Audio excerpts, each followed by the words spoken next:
What's up? It's Susie from HeyGrillHey.com, and today we're gonna be making my ground beef jerky. This is cooked low and slow on the smoker. It is packed with flavor, and it's a ground beef jerky, but you can make it with more than just beef. Let's do it.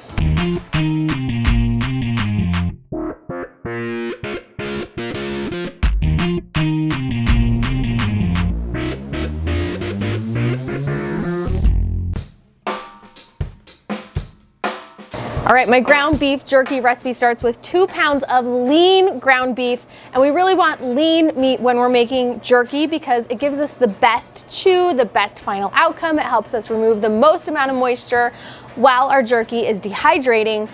But other meats are quite lean, and that would mean things like elk or venison or even turkey could work great with this recipe. When I am doing my ground beef, I usually shoot for a minimum ratio of 93:7, but you can go higher than that with less fat if that's what you have available. Let's add our seasonings to our 2 pounds of ground meat.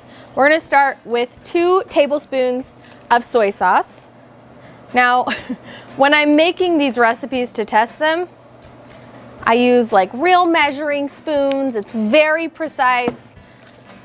But today we're eyeballing it a little bit, and I think that's something that you can do at home too, is you start with a base recipe and then you can adjust to your flavor preferences. I just eyeball things because I'm cooking so often. I have a pretty good feel of what 2 tablespoons looks like.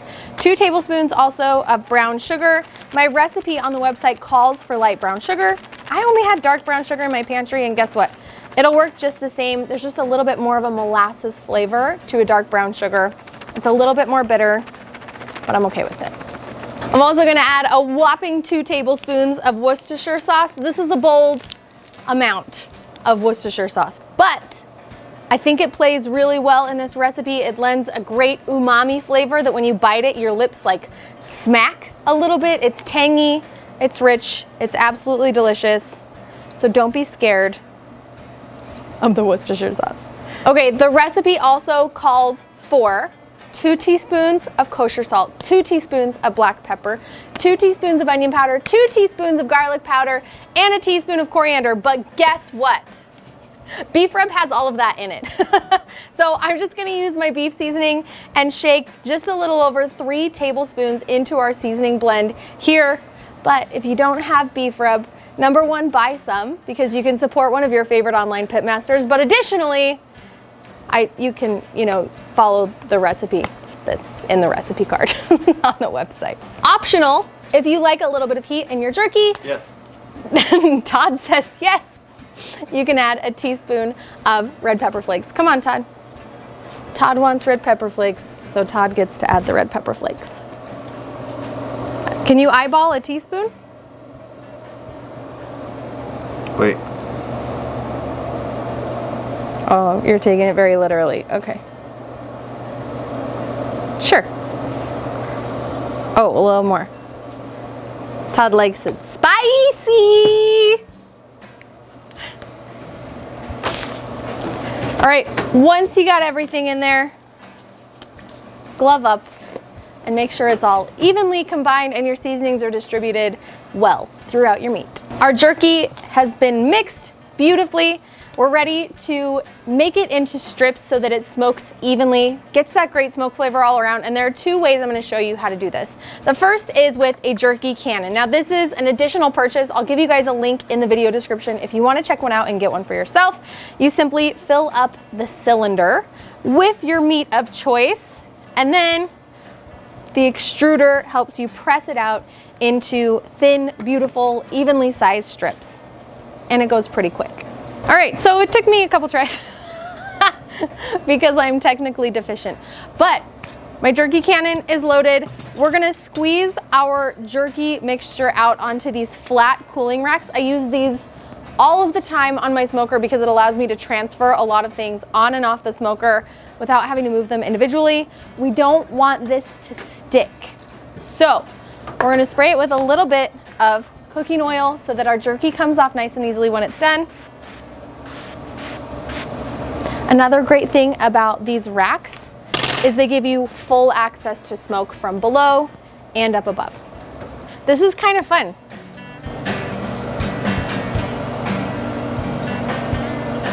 like painting a masterpiece. So I'm doing these long, but you could just do half strips. You could do little bite-sized pieces. I would just recommend getting some kitchen shears or a sharp knife so you can stop it in between.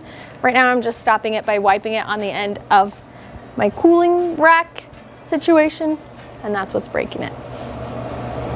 All right, there's a little bit left in my jerky can and I could probably fill another half a rack, but I wanna show you guys my second technique for making this if you don't have a jerky cannon at home. I'm gonna pop this one on the smoker so it can start cooking. I've got my pellet smoker running at about 170 to 185 degrees. That's our target temperature to cook these through while also adding a ton of smoke flavor and removing as much moisture as possible. You can really use your favorite wood smoke here. If you want a bold smoky flavor, go with a bold wood like a mesquite, a hickory, or an oak. That'll give you the biggest bang for your buck in terms of smoke flavor. If you want things to stay more mild, I would go with something like an alder or a pecan, both great options for smoking this jerky.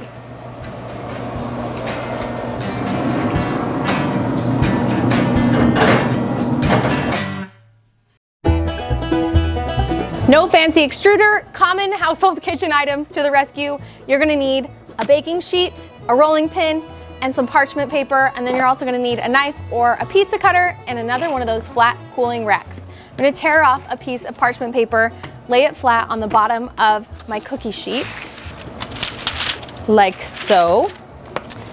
Pop your ground beef jerky mixture right in the center. Pop. Pop!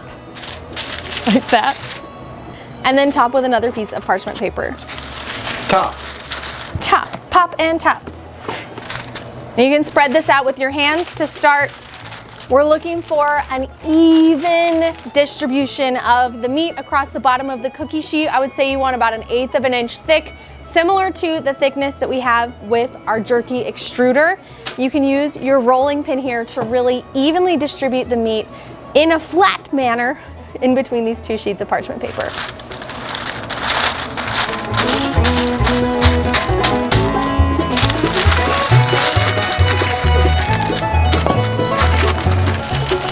Use your fingers to try and shape it a little bit into one mass, but it's okay if you have some of the edges that are a little bit raggedy. It's homemade.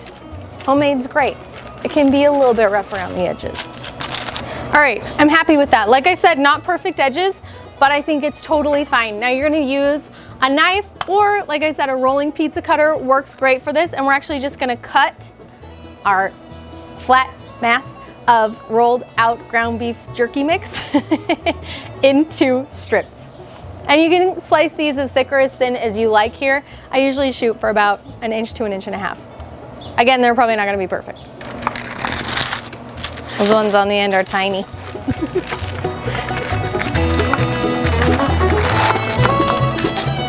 That works for me.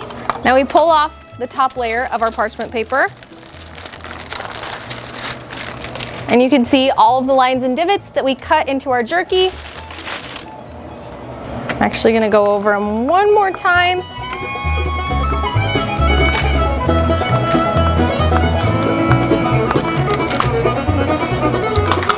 Beautiful, and again, with our cooling racks, we're gonna grab this guy, coat it with a little layer of non-stick spray, and then let me show you the magic trick for transferring this sheet of meat to this sheet. Oh. I don't know about this. And flip. Hold your applause. And then we peel off that top layer of parchment.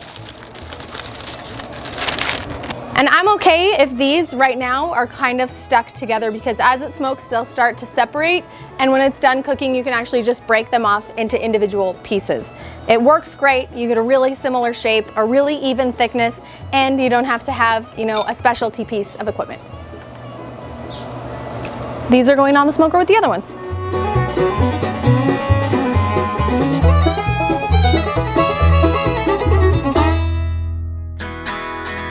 We've just hit the 2-hour mark into our ground beef jerky smoking process. I'm gonna give a little peek at these guys, and that'll help me gauge how much longer I want these to stay on the smoker With a ground beef jerky, we're looking for a really vibrant red color. It'll most likely have shrunk about 50% from its original size when we squoze it on there. And it should be bendy, but not break apart. So those are our little indicators for doneness. After a quick check, it looks like the first batch that we put on there with the jerky gun are about done. I would say maybe 20 to 30 more minutes on that side. The stuff that we rolled out and cut is definitely taking a little bit longer, plus it went on later. So we'll probably be pulling that off in about an hour. You could see when I was bending that first batch of jerky, it was really bendy. We want it to be a little bit tighter than that, but not quite to the breaking point. So yeah, we'll check back in about a half hour. Half hour later, and our jerky gun batch of jerky should be ready to come off. Remember, we're gonna leave the other stuff on a little bit longer, but I wanna pull it off and show you what to look for when it's finished. Dun, dun, dun. This is our finished jerky gun jerky from our ground beef, and you can see we have a nice bend, but it's not breaking apart. It feels pretty firm. It's not as soft as it was when we checked earlier. It's got great color to it, and this is awesome to eat warm off the smoker. It's kind of one of the few privileges that you get from making jerky at home, is you get to taste it warm and melt in your mouth right off the cooker. But if you want to save it, which you probably can't eat it all at once anyway, you want to let it cool completely before transferring it to a zip top bag, and then this will store in your refrigerator for 2 weeks. This jerky does need to be refrigerated. Some don't because they include curing salts. I didn't use curing salts in this recipe. I don't use curing salts in a majority of my jerky recipes because I know that we can eat them before they're gonna go bad or have a chance to spoil.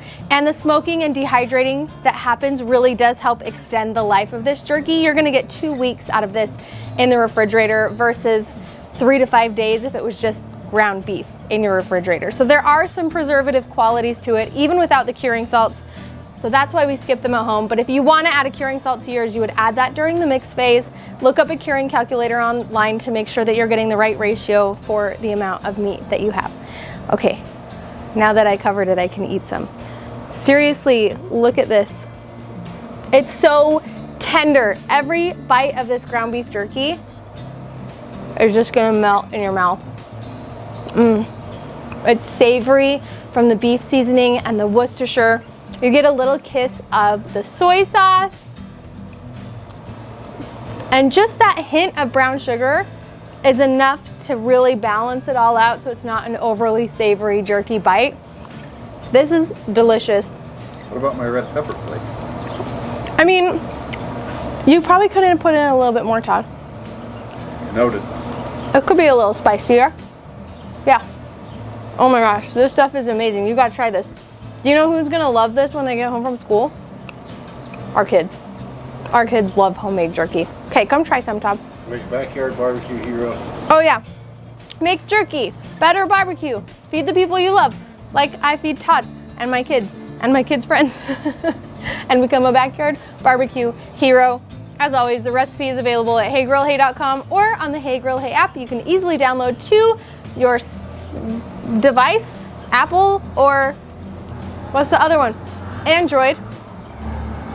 It works on both. We'll see you guys next time. I'm gonna eat this whole stick of jerky.